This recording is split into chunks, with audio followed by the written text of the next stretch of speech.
అధిక బరువు అనేక సమస్యలకు కారణం. సాహితీ యోగా ఆన్లైన్ క్లాసులో జాయిన్ అవ్వండి. కంచగచ్చిబౌలి భూముల వివాదంలో సుప్రీంకోర్టు కీలకమైన వ్యాఖ్యలు చేసింది. రాష్ట్ర ప్రభుత్వ తీరును తప్పుపడుతూ పర్యావరణాన్ని నాశనం చేసే విధంగా ప్రభుత్వం వ్యవహరిస్తే కఠినమైన చర్యలు ఉంటాయని చెప్పి, అవసరమైతే ఎవరైతే అనుమతులు లేకుండా 1996 సుప్రీంకోర్టు ఇచ్చిన గైడ్లైన్స్ను ఫాలో కాకుండా చెట్లను కనుక కొట్టివేస్తే ఖచ్చితంగా సీఎస్తో సహా ఉన్నతాధికారులు జైలు పాలవుతారని చెప్పి కూడా జస్టిస్ బిఆర్ గవాయ్ నేతృత్వంలో ఉన్న ధర్మాసనం కీలకమైన వ్యాఖ్యలు అయితే చేసింది. అయితే ఒకసారి మనం చూస్తే దాదాపు ఒక 2 వారాలు 3 వారాల నుంచి హైదరాబాద్లో ఉన్న సెంట్రల్ యూనివర్సిటీ భూములు, కంచగచ్చిబౌలిలో ఉన్న యూనివర్సిటీకి సంబంధించిన భూములు ప్రభుత్వానివే అని ఓవైపు ప్రభుత్వం అక్కడ అక్రమంగా చెట్లను నరికివేయడం మొదలుపెట్టిన నాటి నుంచి మొదలైన ఈ వివాదం రాజకీయ రంగు కూడా పూసుకుంది. ఓవైపు బీఆర్ఎస్ బీజేపీలు రాజకీయపరమైన ఆరోపణలు, విమర్శలు, ఆ భూములను అప్పనంగా ఇతర కంపెనీలకు అప్పచెప్తున్నారు, వందల కోట్లు ఆర్జించి వాటిని దారాదత్తం చేసేందుకు ఒక కుట్ర చేస్తున్నారు, యూనివర్సిటీకి సంబంధించిన భూములు అని చెప్పి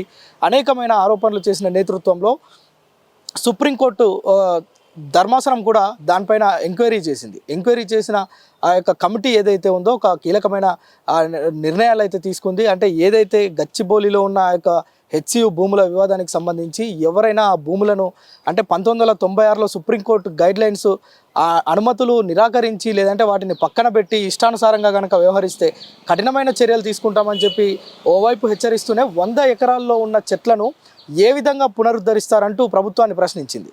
అయితే ఎలాంటి అనుమతులు తీసుకున్నారో అవన్నీ స్పష్టంగా ప్రభుత్వానికి అంటే సుప్రీంకోర్టుకు చూపించాలని ధర్మాసనం అయితే వ్యాఖ్యానించినట్లుగా మనం చూస్తున్నాం. దాదాపు ఈ ఎంటైర్ ఎపిసోడ్లో విద్యార్థులు పెద్ద ఎత్తున పోరాటం చేసి ఆ యొక్క భూములను కాపాడుకునేందుకు ఆ కోర్టు మెట్లెక్కేందుకు కూడా సిద్ధమయ్యారు. అనేక అరెస్టులు, అక్కడ లాఠీ చార్జీలు, అనేకమైన ఒక రకంగా విధ్వంసం, ఓవైపు ప్రకృతి విధ్వంసం, అదేవిధంగా ప్రభుత్వము కావచ్చు, పోలీసులు అక్కడ వ్యవహరించిన తీరు మనం చూసినాం. అనేకమైన ఆరోపణలకు, అనేకమైన విమర్శలకు తావునిచ్చింది. అక్కడ విద్యార్థులపైన వారిని చెల్లాచెదురు చేసే క్రమంలో లాఠీ చార్జ్ కూడా చేసేందుకు పోలీసులు వెనకకు పోలేదు.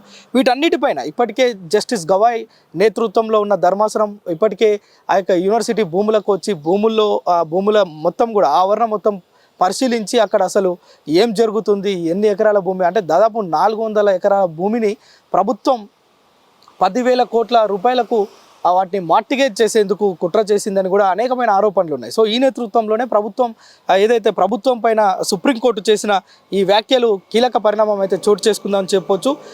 మార్గదర్శకాలను అనుసరించి మాత్రమే చేయాలి ప్రతిదీ కూడా. పర్యావరణాన్ని ఇప్పుడు ప్రభుత్వం పైన ఇంత తారస్థాయిలో మండిపడ్డ సుప్రీంకోర్టు ధర్మాసనం కూడా వాటిని అమ్ముకోండి లేదంటే మార్టిగేజ్ చేసుకోండి, మాకు సంబంధం లేదు, కానీ పర్యావరణానికి విధ్వంసం కలిగిస్తే చూస్తూ ఊరుకోమనే వ్యాఖ్యలు ఇప్పుడు సంచలనంగా మారినాయి. ఎందుకంటే విద్యార్థులు ఓవైపు పెద్ద ఎత్తున ఆందోళన చేపడుతున్న నేపథ్యం, రాజకీయ రంగు పూసుకున్న ఈ యొక్క భూముల వ్యవహారంలో సుప్రీంకోర్టు కూడా ఆ యొక్క పర్యావరణం పైనే దృష్టి పెట్టి పర్యావరణాన్ని పాడు చేస్తే కనుక సహించేది లేదు, ఎంతటి వారినైనా ఉపేక్షించేది లేదు, వారిని జైలు పాలు చేస్తామని చెప్పారు. అయితే దీనికి సంబంధించి మే 15కు అయితే ఈ యొక్క తీర్పును అయితే వాయిదా వేయటం, అంటే ఈ కేసును వాయిదా వేయటం చూస్తున్నాం. అప్పటి వరకు ఈ యొక్క భూములకు సంబంధించిన ఇష్యూలో వన్యప్రాణుల సంరక్షణ కోసం ఎలాంటి చర్యలు తీసుకున్నారో ఒక అఫిడవిట్ దాఖలు చేయాలని కూడా ప్రభుత్వాన్ని ఆదేశించిన పరిస్థితి చూస్తున్నాం. దాదాపు ఈ యొక్క భూములకు సంబంధించి స్టేటస్ కో కూడా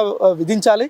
స్టేటస్ కో అంటే ఇప్పుడు ప్రస్తుతం అంటే అంతకు ముందు ఏ విధంగా అయితే హెచ్సియు భూముల్లో విద్యార్థులు కావచ్చు, అక్కడ ఉన్న పరిశోధనలు కావచ్చు, విద్యార్థులకు సంబంధించిన యాక్టివిటీస్ కావచ్చు, యూనివర్సిటీకి సంబంధించిన యాక్టివిటీస్ ఏమున్నాయో యథాతథంగా గతంలో ఏ విధంగా అంటే ఈ ఇష్యూ ప్రారంభం కాకముందు ఏ విధంగా ఉండేనో అలాగే ఉండాలని చెప్పి కూడా ఒక కీలకమైన వ్యాఖ్యలు అయితే చేయడం చూస్తున్నాం. అప్పటి వరకు ప్రభుత్వం ఎంటర్ అయ్యి ఇక్కడ ఎలాంటి కార్యకలాపాలు కూడా చేపట్టవద్దని చెప్పి ఆదేశాలు జారీ చేయడం అయితే చూస్తున్నాం. అయితే ప్రభుత్వం అప్పటి వరకు ఏదైతే మే 15కు కేసు ఉందో అప్పటి వరకు అదేవిధంగా దీన్ని యథాతథంగా కొనసాగించడంతో పాటు ఒక్క చెట్టును కాదు, ఒక పుట్టను కాదు, ఒక మట్టి పెడ్డను కూడా ముట్టుకోవద్దని చెప్పి కీలకంగా మాట్లాడడం అయితే చూస్తున్నాం. ఆ ధర్మాసనం ఇచ్చిన తీర్పులో అంటే ధర్మాసనం ఏదైతే అక్కడ వ్యాఖ్యానించిందో వాటన్నిటిని చూస్తే కనుక చాలా తీవ్ర స్థాయిలో మండిపడ్డట్టుగా మనకైతే అర్థమవుతుంది.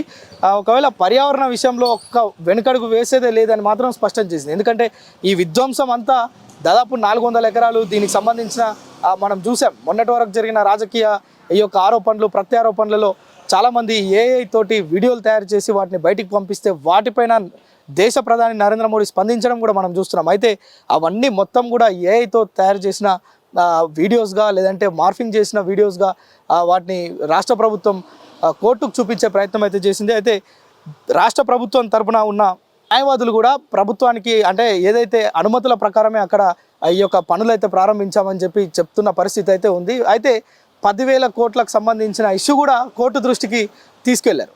దాంట్లో కూడా ప్రభుత్వం పెద్దగా అంటే కోర్టు పెద్దగా స్పందించకుండా కేవలం పర్యావరణం మీదనే దృష్టి పెట్టింది. అయితే ఈ భూమి అంతటికి సంబంధించి కూడా ఈ యొక్క తీర్పు వచ్చేంత వరకు కూడా మనం వేచి చూడాలి.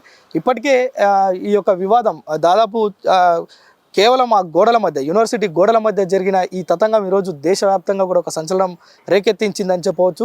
మొత్తానికి ఈ యొక్క అనుమతులు లేకుండా ఎలాంటి పనులు చేసినా ప్రభుత్వం పైన చర్యలు తీసుకునేందుకు ఎవరైతే ఉన్నతాధికారులు సిఎస్ సహా ఉన్నతాధికారులు ఎవరైతే ఉన్నారో వారందరిపైన చర్యలు తీసుకునేందుకు కూడా ఆ కోర్టు వెనుకడుగేసేది లేదని మాత్రం స్పష్టం చేస్తున్న పరిస్థితి అయితే ఉంది. దాదాపు హెచ్సియు భూములకు సంబంధించి ఈ యొక్క ఎంటైర్ ఎపిసోడ్లో ఈ యొక్క జస్టిస్ గవాయ్ నేతృత్వంలో జరుగుతున్న ధర్మాసనం ఏదైతే ఈరోజు చేసిన కీలకమైన ఈ యొక్క కీలకమైన తీర్పు ఏదైతే ఉందో కీలకమైన ఈ వ్యాఖ్యలు ఏవైతే ఉన్నాయో ఈ యొక్క సంచలనాన్ని అయితే రేకెత్తించినాయి. ఓ రకంగా కొంత విద్యార్థులకు కావచ్చు యూనివర్సిటీకి సంబంధించిన వారందరికీ కొంత ఉపశమనంగా ఉండొచ్చు. ఎందుకంటే అప్పటి వరకు ఏదైతే ఈ యొక్క కేసు నడుస్తున్న సమయంలో ఎలాంటి యాక్టివిటీస్ చేయొద్దని చెప్పి కూడా ప్రభుత్వం స్పష్టంగా చెప్పిన నేపథ్యంలో అక్కడ ఉన్న విద్యార్థులు కొంత ఊపిరి పీల్చుకున్నట్టయింది. యూనివర్సిటీకి సంబంధించిన యాక్టివిటీస్ అన్ని యథావిధిగా నిర్వహించుకునేందుకు వారు కూడా సన్నాహాలు చేపడుతున్న పరిస్థితి అయితే ఉంది. ఓవైపు మరొక ప్రభుత్వం కూడా రాబో రోజుల్లో అక్కడ ఎలాంటి వాదనలు వినిపిస్తుంది సుప్రీంకోర్టులో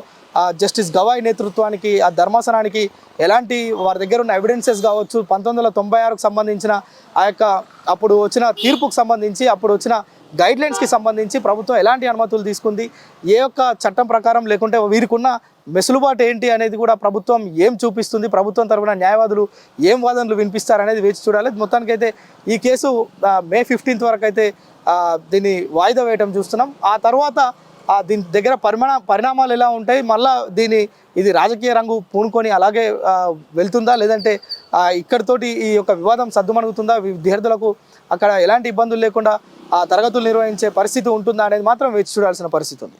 సుమన్ టీవీలో మీ పర్సనల్ అండ్ బిజినెస్ ప్రమోషన్స్ కోసం కింది నెంబర్కి కాంటాక్ట్ చేయండి.